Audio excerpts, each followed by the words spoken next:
Good afternoon, everyone, and welcome to Hitchcock Place, the Richmond Raiders Coaches Corner being shown here tonight. We're the home of Patton's Downtown Grill. I'd like to welcome you all here. I'm Mike Sneed, the host, and also with me, the co-host is Lee Wallace, and you can hear us every Friday night on G104 FM at 6 o'clock with our Countdown to Kickoff show, and then the live game of the week, the Raiders game of the week, starting about 7:30, and then on Saturday mornings for Carolina Football Today at 9 a.m. And again, welcome to the show, and it's good to see so many of you out again tonight. First of all, I want to introduce Coach Mike Castellano. And Coach, congratulations on the win against Dudley last Monday night. And I think it was a game that really was, I think, a turning point for me as far as this team, how they have progressed throughout the first part of the season. Well, first off, thank you. Obviously, we talk about all the time, never take a win for granted. But when you play teams like a Dudley or the ones that we've played, you know, you look back, I think at the end of the year and kind of appreciate a little bit more than maybe you do during the season. But honestly, you know, we kind of felt as a coaching staff and a team that, you know, it shouldn't have been that close. Right. We made a lot of mistakes. You know, not often on defense do you give up 6 points with your true defense and don't have a defensive player of the week. You know, we didn't have a guy that felt like he graded well enough. But the one thing we are proud of is our guys compete. I think every week they kind of move forward. They don't worry about what's happened in the past, and they kind of accept a new challenge each time. Well, Coach, you finished the non-conference season with a 5-1 record. And before we get into the Dudley highlights, I'll just ask you one quick question. What any surprises about the first part of the season that you've seen as far as strength or weaknesses? Well, every year you go into it, you kind of blindly going into it, I think, as a coach, where you look at a staff, at each other and say, we're not very good. Right. And I think every coach kind of does it every year because you have that nervous and anxious start of the season. But, you know, really starting so late, somewhere new, I really didn't know what to expect. You know, I didn't know we'd have that many coaches turn over and be lucky enough to get the great ones we did come in. And we're blessed to have the ones that stay because they're all great guys and great coaches. But I think the one big thing that surprised me is I didn't know how great these kids would be. They're fun to be around. They're excited kids about practice. You know, they enjoy just sitting around talking about life with them. And that's been the most pleasant surprise thus far.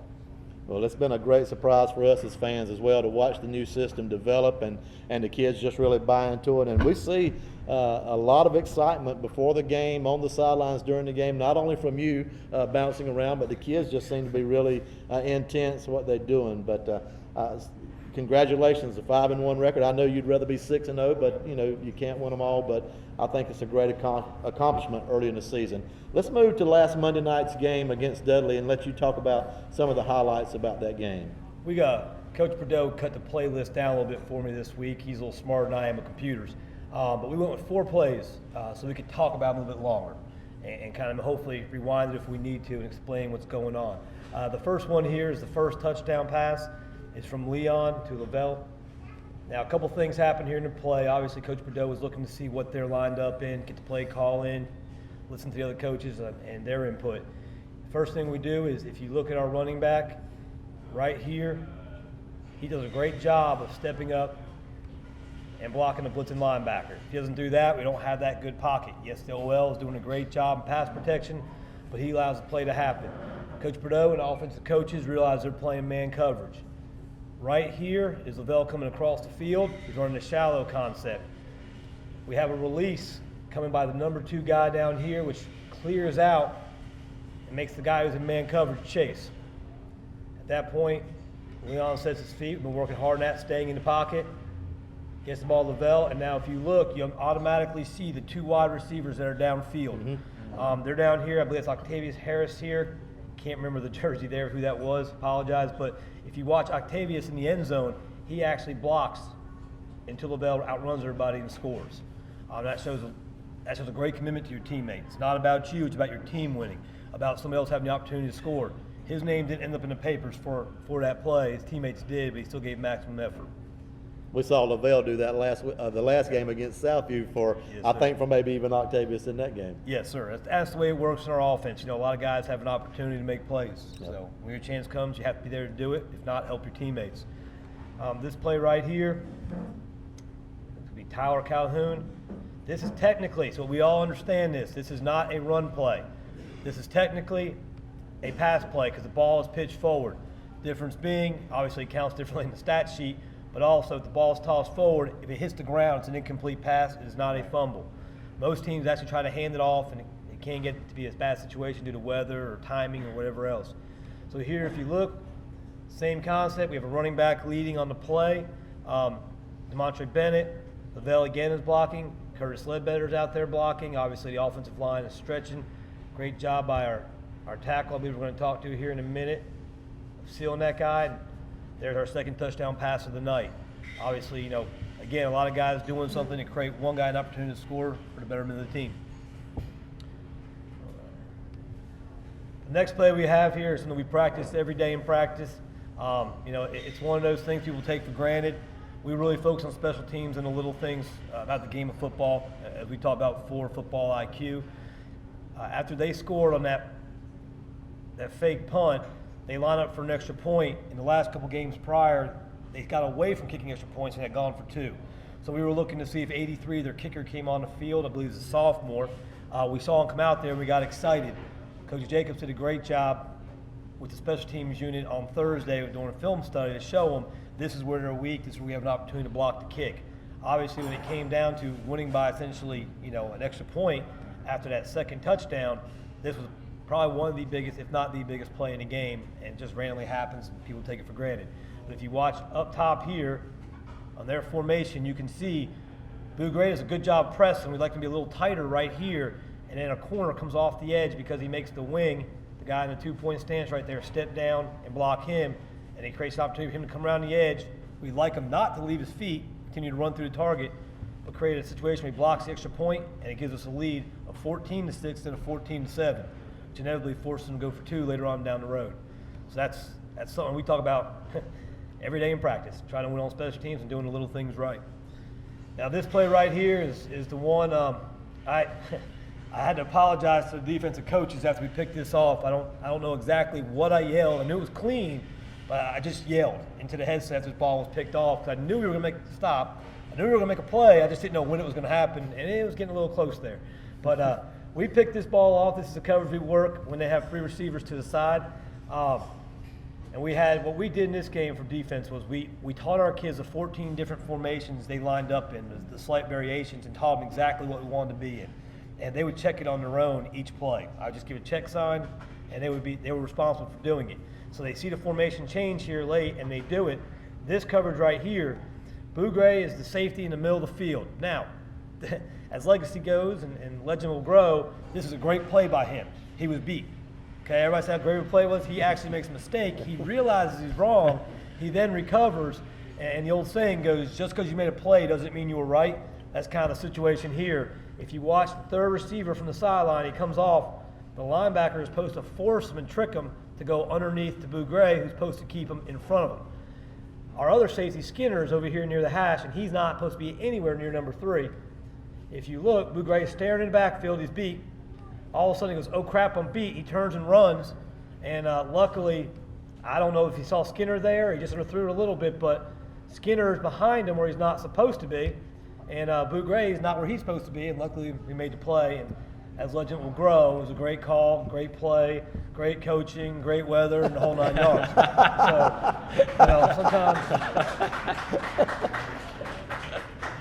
So sometimes, I think history has a way of changing what really happens. In that situation there were 4 big plays, but as you see, there were still mistakes made in each one of those plays. But again, we're happy our guys did make the plays that needed to be made to win the ball game. What it exemplifies to me, though, is the type of talent that you have back there. Guys that can make mistakes, but because of their God-given talent, they're able to recover in situations like that. And I know a lot of times they in certain situations in that moment of trial, they'll think back on the film study, or they'll think back on something the coach has said, and it'll just happen automatically, and you end up with a play like that. Well, we'd like to use that great talent to do it properly and make the game easier. Maybe just win 28-0 or 35-0, so we all go home early and save some gray hair from coming in. But yeah, it's the way it works. Okay.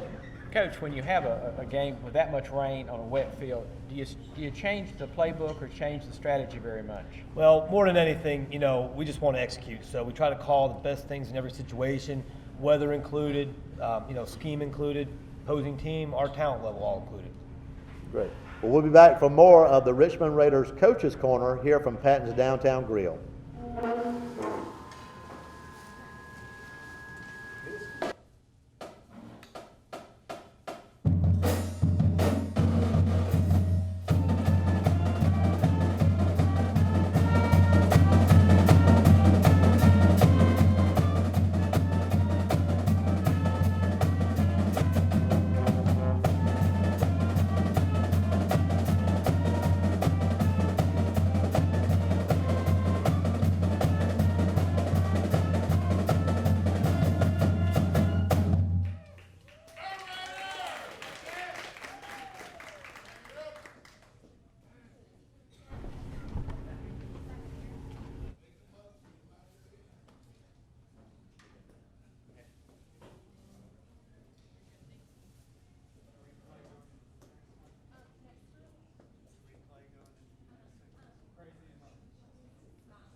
Welcome back to the Richmond Raiders Coaches Corner from Patton's Downtown Grill in Rockingham, North Carolina. I'm Mike Sneed, along with me, my co-host Lee Wallace, and our next special guest is Coach Milton Sweeney. Coach, welcome to the show. Thank you for having me.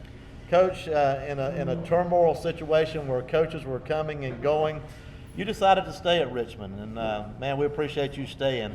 Tell us a little bit about how long you've been at Richmond and what are your tasks as a coach. Thank you. Well, I've been fortunate and blessed enough to be on this staff, a part of this program for the last 10 seasons. I love every minute of it. I love the kids. I love the community. And I'm just looking forward to an awesome year, and hopefully, we'll make it all the way. Besides your coaching duties, and I know that when you help with the defensive backs, what part of the I have helped with the defensive right. backs, actually, but this season I'm with the defensive line. defensive line? Yes, sir. Well, I know you're proud of those guys. Oh, yes. And in addition to that, you are the strength and conditioning coordinator. That's correct. At Richmond Senior High School. How in today's game, and why is that so important to be successful with a football program like Well, Richmond? with any program, your weight, strength conditioning, however you want to classify it, that is the foundation of your program. You got to get your kids in there. You want to get them bigger, faster, stronger. You want all the maxes to go up. You want them just to get in there and get after it. And hopefully that tempo that you establish in the weight room will carry over to the practice field and to the game field, and more importantly, the classroom. Now, do you get to teach these kids weightlifting program during class hours at school, or is this something that they do after school, after practice, or whenever? Well, we're fortunate enough to have a lot of our main guys in our third and fourth block classes. Myself, Coach Bordeaux, Coach Denson, we're in there. We're getting them ready to go. We're pushing them. Techniques is very important. With any lift that we do, you got to have proper technique. You don't ever want to, sacrifice your technique for any kind of game. You want to try to minimize the injuries, minimize the sprains, strains, the whole 9 yards. So, with any program, I think, and I know, and I feel that strength and conditioning has to be the foundation of what you're doing. I think you're right. Mm-hmm. Coach, what's your proudest moment so far this year with this team? Well, proudest moment this year has just been how the kids have transitioned and handled all the turnover and whatnot, welcoming in the new coaching staff, the new terminology, and just a overall basic way of doing what we do every day. Now, you said you've been 10 years football coach here. Yes, sir. Been involved in football much longer than that as a player. Yes. But when you're not doing football, when you're not coaching, what do you do? What do you do in your spare time? Oh, well, I'm a student, still a student of the game. I watch it every time I get a chance. I have a 10-year-old daughter, very proud of her. She's in the 5th grade. Her mother does a great job with her, and that's probably the basis of what I'm doing when I'm away from the school. I'm with her or my mother. She helps me out a lot. After coming off of a big win, a game against Dudley, who was ranked, I think, number 4 in the state of North Carolina, you got your guys. They really played well in the trenches on the defensive line.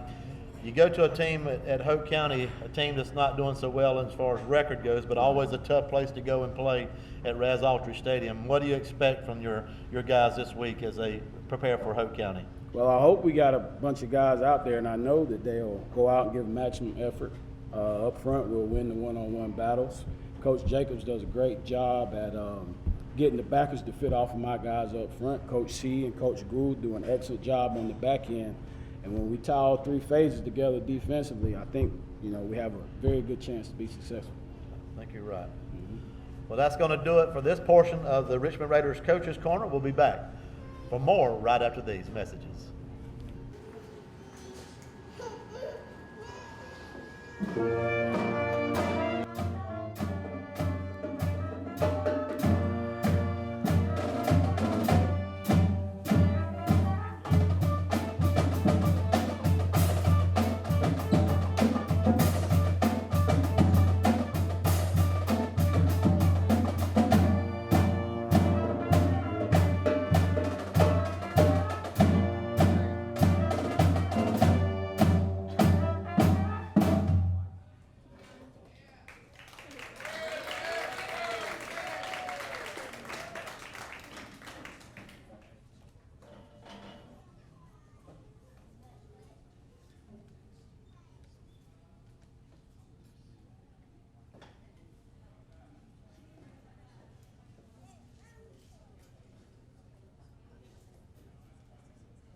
Welcome back to the Richmond Raiders Coaches Corner from Patton's Downtown Grill.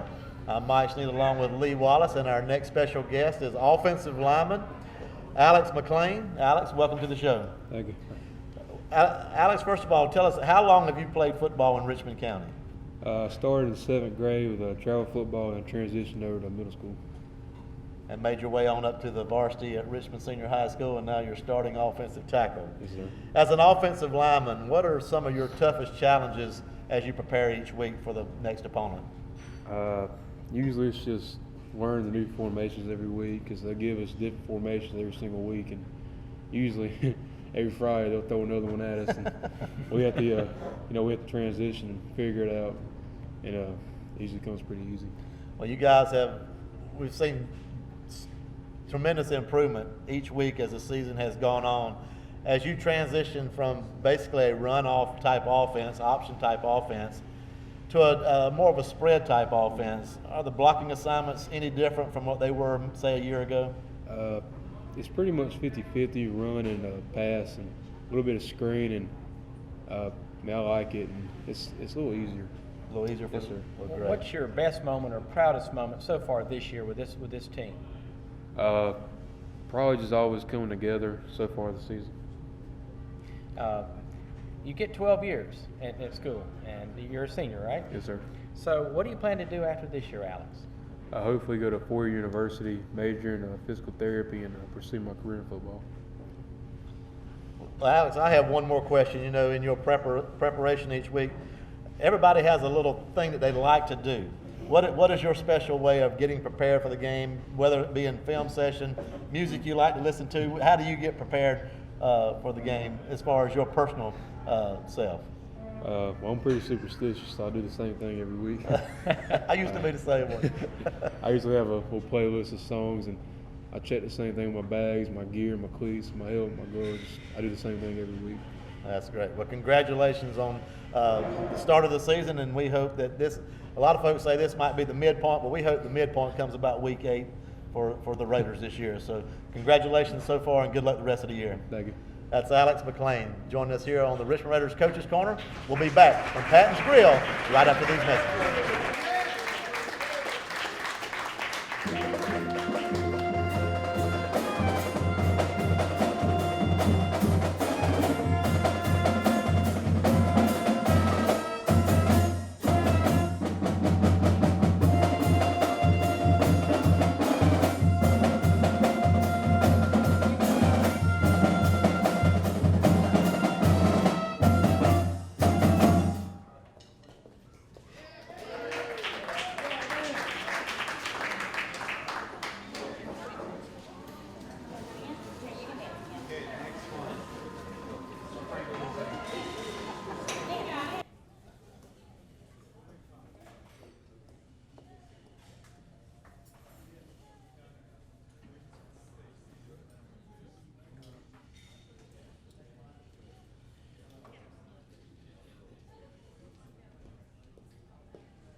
Welcome back to the Richmond Raiders Coaches Corner here from Patton's Downtown Grill in beautiful Rockingham, North Carolina. And our next guest for tonight is a senior defensive lineman, Ricardo Rush. And Ricardo, welcome to the show. Yeah, appreciate having me. It's so good to have you, and it's always a pleasure watching you guys this year. And to me, I think the defense may have been the biggest surprise to me. I asked Coach Castellano a while ago what his biggest surprise was, but I think this defense, not as much as talent-wise, but the way you guys have come together and have really played well this year. And just tell us about playing defensive line. Well, first of all, tell us how long you've played football. I'm sorry. Well, I've been playing football since 7th grade, middle school, just leading up to now. And which middle school did you go to? I attended Rockingham Middle Rockingham Middle Yes, sir. School. Great program over there, great coaches, and as well as all of our middle school programs. Now, as a defensive lineman playing for under Coach Sweeney over there, and he's your guy that you go to a lot, what are some of your toughest challenges each week as you prepare for the game at hand? Well, it's just adjusting to different offenses, just different schemes, and different speeds that different teams play at, just adjusting to it. So how much film do you watch during the week trying to figure out It's a what are lot the of best film. schemes? A lot of film. A lot of film. We stress film a lot because you don't want to get in the game not knowing what to do. You watch a lot of film, so when the game time comes, you be prepared. So you recognize what they're doing. Yes, sir. Now, we know that some of the games this year, Richmond's been able to have their way in those games. Take the Rocky River game, I thought Richmond played pretty well, but then the Butler game, and then again the Dudley game presented a little bit more challenge. What made the success in both of those games, even though one of them was a loss, what made you guys successful in the way you played? Well, as a defense, we just get out there and fly around, just have a good time, just play football. Even when times is hard, we might not be up. We just keep playing, flying around. Well, it seems like you guys really build off of each other, the defensive front three or whatever formation you're in, and the linebackers. I think our front seven is probably one of the best. They talk about Dudley's front seven was probably one of the best in the state. Butler's front seven probably one of the best in the state. I'm going to tell you, folks, I'd put our front seven up against anybody in the state right now. You guys are playing well. And now, what is your proudest moment or accomplishment in being a Raider? Well, just being able to meet new people, meet new coaches, and just build a relationship with my teammates. And what do you hope to do after you finish your football career at Richmond Senior I High? hope to go to a 4-year university, engineering, and further my career in football. In engineering. Yes, sir. Well, that's great. Ricardo, thank you so much for joining us tonight, and good luck the rest of the year. And again, we look for you in about week 16. We hope to see you somewhere playing, and good luck to the Raiders the rest of the way. Yes, sir. And we'll be right back from Patton's Downtown Grill with the Richmond Raider Coaches Show.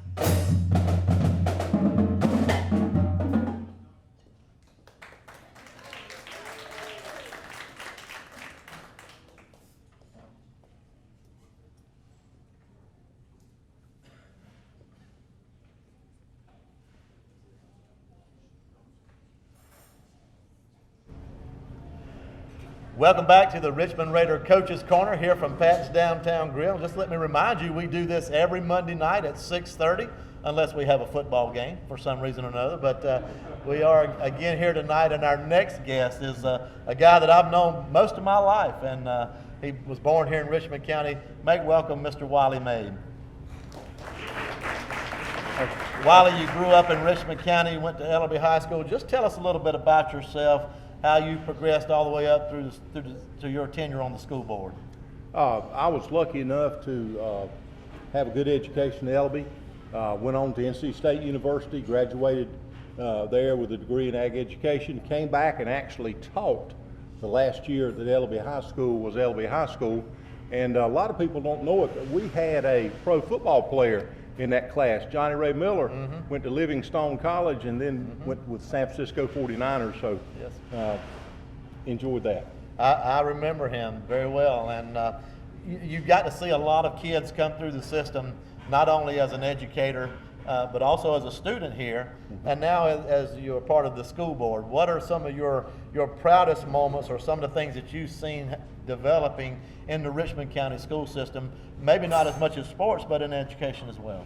The thing that I'm proudest of is to see our students that have graduated and went on and started their careers, how well they succeed, and watch them grow from a kindergartner up to a college graduate, or working in their profession, some of them self-employed. It's just amazing to me to see how our students grow and learn and do very, very well. They represent us extremely well. Very proud of that. Not only in sports, but in the business world as well. And I know you see both sides of it. Just Yes, sir.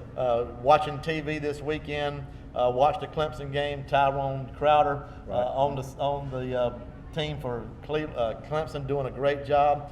And then in the NFL yesterday, we saw Donnell Ellaby and also Melvin Ingram there. And we also have another one in there, Justin Jackson, but he's on the injured reserve right now. You know, you see guys like that, and you've seen them play in the years. That's got to make you proud to be from Richmond County when you look and see those type of guys exceeding at the next level. Well, it gives you bragging rights, and rightly so. Absolutely. Well, now, Wiley, the main job of the school board administration is academics, to run the schools and to graduate kids, to get them educated. Right. How do you think athletics fits in with that being a well-rounded student or producing a well-rounded education? Well, you hit the nail on the head. Being a real well-rounded person. All the different experiences, whether it's the math classroom, the fine arts, the band, choral group, basketball, golf, baseball, tennis, it takes it all. That's a life experience, and our students are better for it. The more activities we have for them, the extracurricular activities, the better off they are in the long run, and better off we are. Well, Wiley, being from Richmond County and the program that's been established here for the last 43 years, we've seen some great high school football teams come in here. We've seen a few this year. Butler, one of the top-ranked teams in the state. Dudley, one of the top-ranked teams in the state. You know, what game are you most looking forward to as we go through the rest of this year? The next one that's coming up. Amen. The next one that's coming up. I like the way you're thinking, and that fits right in with the style and the philosophy that Coach Castellano brings. So thank you for joining us today, Wiley Mabe, and man, what a pleasure. And Wiley's been a friend of mine for a long time, and it's good to have you with us tonight. So we'll be back for more of the Richmond Raiders Coaches Corner from Patton's Downtown Grill.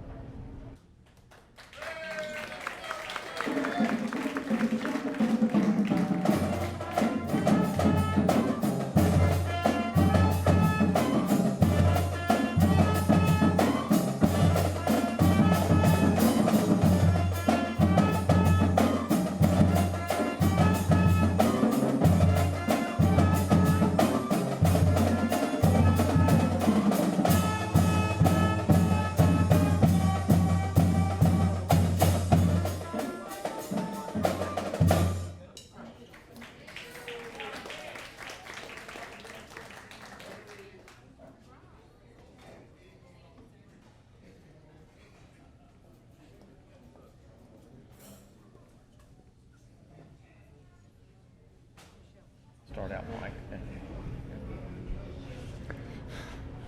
Welcome back to the Richmond Raiders Coaches Corner here from Patton's Downtown Grill in Rockingham, North Carolina. And our next guest, a special guest, and we're going to call him a coach because in a sense he is a coach. The band director, Coach Mike Ward. Coach, welcome to the show. Oh, thank you. Thank you very So much. you're the music coach, huh? Yeah, There we yeah. go. Well, Mike, I remember I was in the high school band and college band, had a great time doing it. Took a lot of work. Tell us how you go about when the school starts. How do you get the band ready for football season?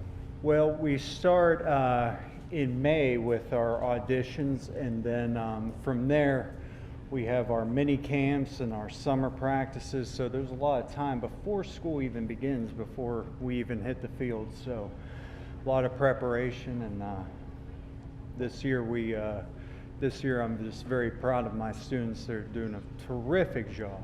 So you get ready, you learn the music, you learn some of the marching, and then how long does it take you to put together the main show that you do during the football season?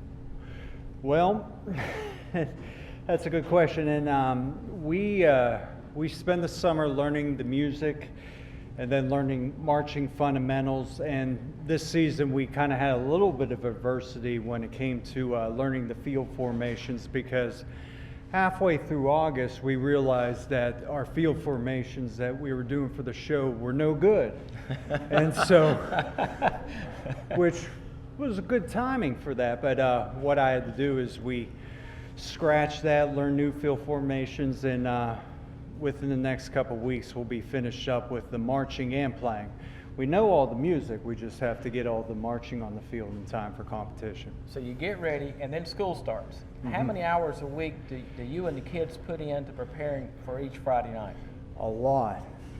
Nah, I'm just, well, we meet every day during first block for rehearsal, and also we have dress rehearsals, and also we have after-school practices. Sometimes we have after-school practices before we even know there's after-school practices. For instance, our color guard will dictate to us when they're going to rehearse after school, and we're just pleased that they're so committed to working hard for the show. Now, along with Friday nights, and I guess you also have a band to play at basketball games, what else, you have competitions. Right. What's going on with the competitions so far this year or coming up? Well, when they finish draining the South Carolina coast, we'll be. That might be a while. Yeah, we do have a competition this Saturday at Socastee High School down in Myrtle Beach. Wow. So we may have to get our scuba gear in order to march the show, but might have changed the plan again. Yeah, that's a whole new formation, man. Right. Yeah. Well, Coach, we've seen the band grow every year since you've Yes. been here, and I think that's a tribute to you maybe walking the halls or getting folks in to get them excited about that. Right. You know, to be successful in the band program, you not only can do it by yourself, but you have to have sort of a band booster club as well, made up of parents and those around you that are willing to help. Talk about how folks can help the band each and every year to make sure that you guys have the things that you need. Well, we have our booster club, the Raider Band fans, and our president's actually sitting in there in the crowd right now. He goes by Booger, Randy Stubbs, so if you were interested in volunteering and helping out the band, you would see him. But also we're very blessed to have a lot of volunteer and alumni help, and I'd be in a lot of trouble if I don't thank my wife for all the help she provides to the band, being the band mom and color guard instructor and all that. What are some of the things you're proudest of so far this year with this year's band? Well, I think we got a terrific group of students. I think they're very easy to deal with. They work extremely hard, and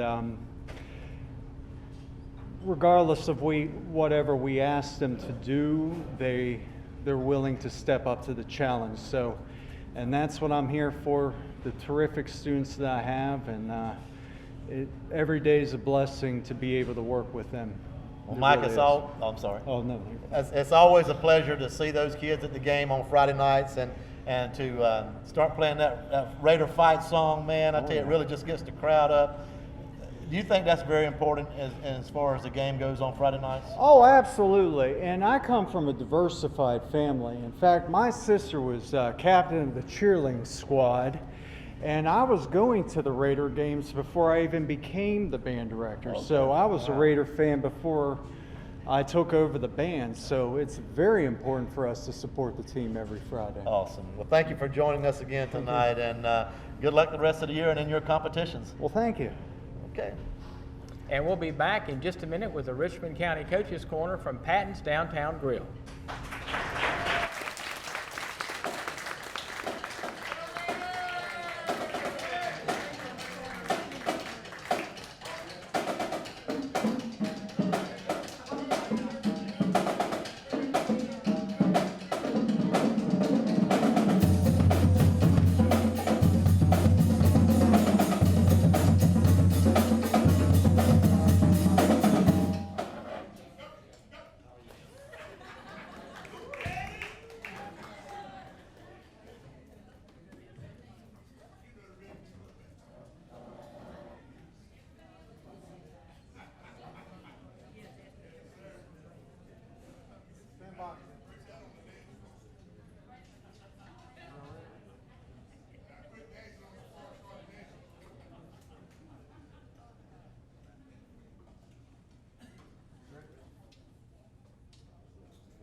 Welcome back to the Richmond Raiders Coaches Corner here from Patton's Downtown Grill in Rockingham, North Carolina.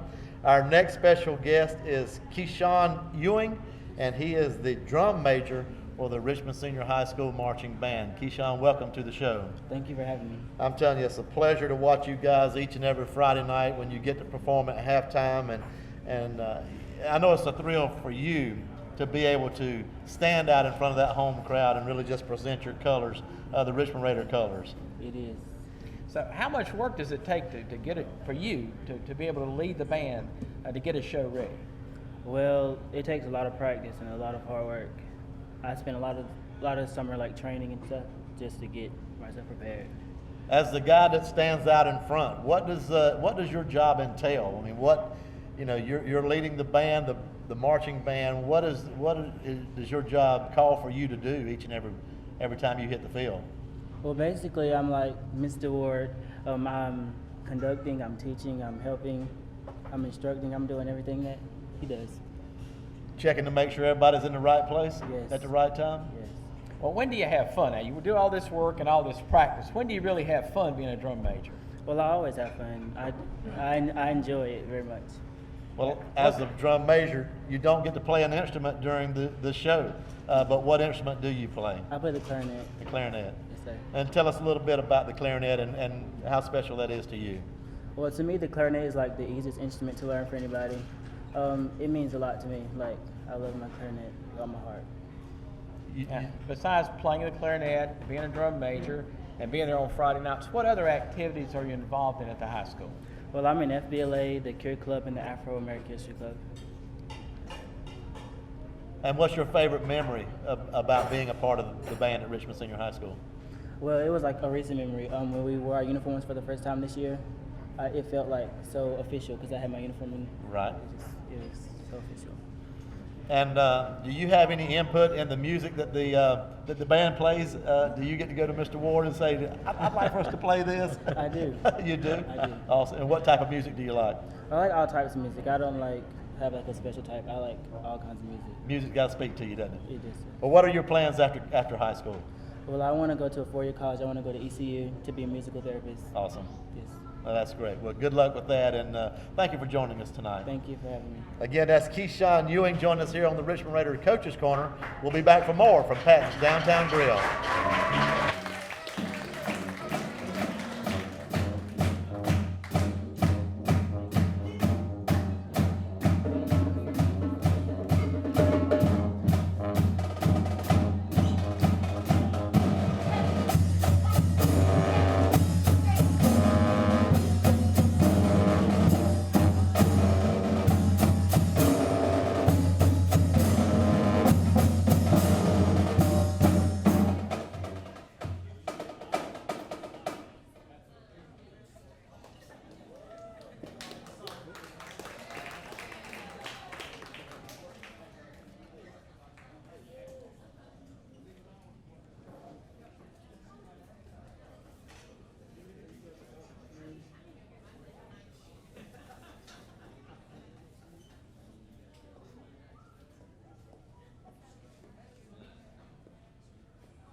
Welcome back to the Richmond Raiders Coaches Corner here from Patton's Downtown Grill. And again, it's good to see you all here tonight. And we're going to bring back Coach Mike Castellano. And if you remember, Ashley told you at the beginning, you can tweet your tweets or questions to, it's at RCS Raiders.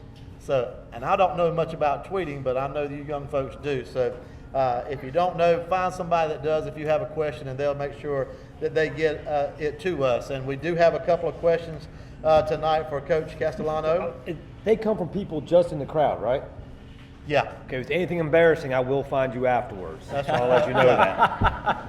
Well, this question is actually from me. I didn't know how to tweet, but I got someone to tweet it for me. And my question is, Coach, did you coach Mike Tolbert and Josh Norman of the Carolina Panthers while they were at Coastal Carolina? Yes. Josh Norman was a freshman who I had coached his older brother. Josh is a phenomenal athlete. his brother Mario was probably the most competitive person I ever met, and Mario probably was a better college football player. He had some bumps in the road that didn't allow him to continue his career. He's playing, I think, Arena League ball. But we got Josh, and he walked on, and as the story goes, one of our other coaches signed a kid out of Philadelphia to play my position. Josh was going to walk onto his position. And about 2 days after fall camp, I said, well, how's that boy Josh doing? Because Mario was still starting for me, and he said, he's not going to pan out and never play. And I said, well, you want this kid over here. I said, and you signed him to my position, why don't we switch? So we did. He was Mario's backup, his older brother. About 6 weeks in, his first ever play, we were playing Penn State, and they were beating us. They paid us a lot of money to go play. I put him in there in the third quarter, and he jumps a post route, and the ball bounces off his chest. As the story goes, I went, well, that kid's never going to know how to catch. Obviously, I was wrong about that. But in week 6 or 7, his brother breaks his ankle, and we had to put Josh in. And the first play, we were playing at North Carolina A&T, right by where we played the other night. And first play, they go throw a post on in the back of the end zone. He makes a one-handed pick. 1 foot comes down in play, and it's our football game. And everybody kind of looked, and I said, yeah, he's not too bad, guys. And, as time went on, he earned a scholarship. And Josh is a very different person in the sense of he's very artistic. He would get into different kind of sci-fi or artistic or poetry, and that was him. Mike Tolbert is a phenomenal person. Mike Tolbert came from a single mother who had him trained in classical dance when he was a kid. And his mom would leave work on Thursday, go home, cook the coaches fried chicken, and wherever we played, she would leave Douglas County outside of Atlanta, Georgia, and drive to the game. Wow. Whether it was Penn State, Monmouth, and go right to the coach's rooms, knock on the door, here's your chicken. Wow. Don't know how she kept it warm for those 12 or 14 hours. It took her to drive places, but that was her. And Mike, Big Mike is a guy that a lot of those coaches that were on that staff together still get together, talk about, communicate with. Coach Jacobs actually played with Mike Tolbert and Josh Norman, as a matter of fact, as well. So, yeah, I know both those guys. And real quick, neat show tonight in the sense of, I get to hear the band every day from the moment I walk into work until we go to the practice field. They are located directly next to my office. So over here, I'm humming along to the songs because I hear them nonstop. So it's pretty neat to actually hear them not through a wall this time. And the guys that we had up here, I remember the first time I came down and came to the spring practice and was observing practice. I remember calling Coach Bordeaux up and said, Coach, I'd love to come down here and work. And he said, well, what's it like? And I said, we have this real big offensive tackle. I think you'll like him. And it was obviously Alex. And Coach Sweeney, when I started here and I first met with the initial staff, he was the first person that said to me, looked at me and said, all right, I'm in. What are we doing? I'm completely in. And I've appreciated that. He's a great guy and gotten to become a really good friend. It's kind of exciting to, to see how that friendship's developed. And Ricardo over here, I think his improvement under Coach Sweeney, who I asked to coach a different position, it's amazing how far he's come along from Coach Sweeney, who's accepted a little bit of a change, which honestly he probably might be the best D-line coach I've ever worked with. Awesome. I don't know if you realize that, but so exciting to see those guys. And Mr. May, the first time I met him, they didn't tell me he was the president of the school board. He was the hamburger and hot dog guy, is what they told me. So they said, if you ever need food, and he came in, and as humble as he is, he sits down in front of me and says, Coach, if you ever need hamburgers and hot dogs, I'm your guy. So my first reaction was, I don't know what this guy does, but if you have any now, I'd like to have some. But got to learn later on, he's just a really giving guy who cares about all aspects of Richmond County and Richmond County athletics and the school. And when that guy is as successful as he is and is willing to be humble enough to serve others, it just shows you from the people around here that we kind of learn to meet. Awesome. Well, it's funny that you mentioned the band tonight. Our next question leads right in to that. Tell us how you view the importance of having a band like Richmond's on the sidelines each and every Friday night. To be completely honest, when we start a game, I put the headsets on. I don't really realize anything else that's around me. Yes. And a lot of times what I realize are reactions of our coaches. For example, one day I looked over and Coach Bordeaux was trying hard to get a play in. So I'm wondering what's going on, and take the headset off and realize, their band was playing on the other side. Yeah. And part of, education as a community, a football community, is when your band plays. It's proper etiquette not to play when the other team's on offense. And really it helps your team if your band plays when the other team's on offense.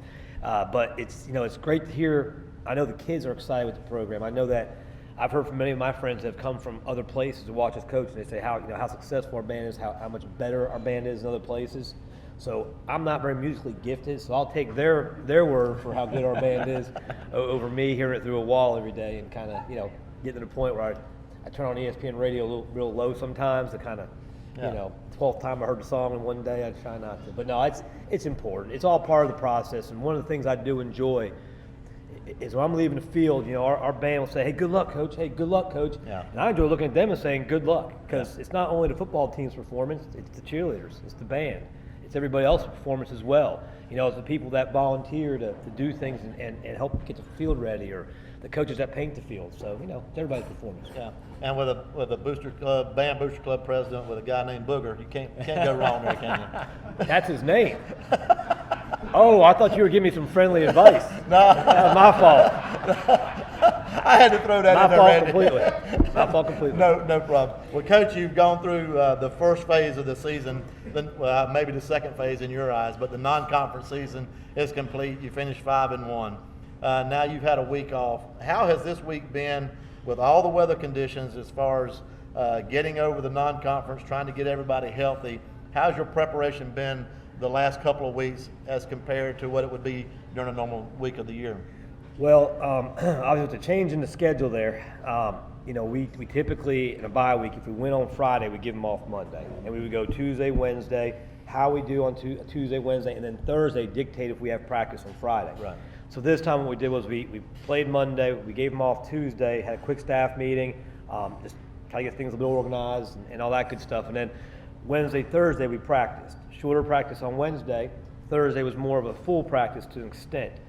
Friday, they did a good job on Thursday, we gave them off Friday. It wasn't about preparing for the next team, it was about cleaning up things that we had done and needed to do.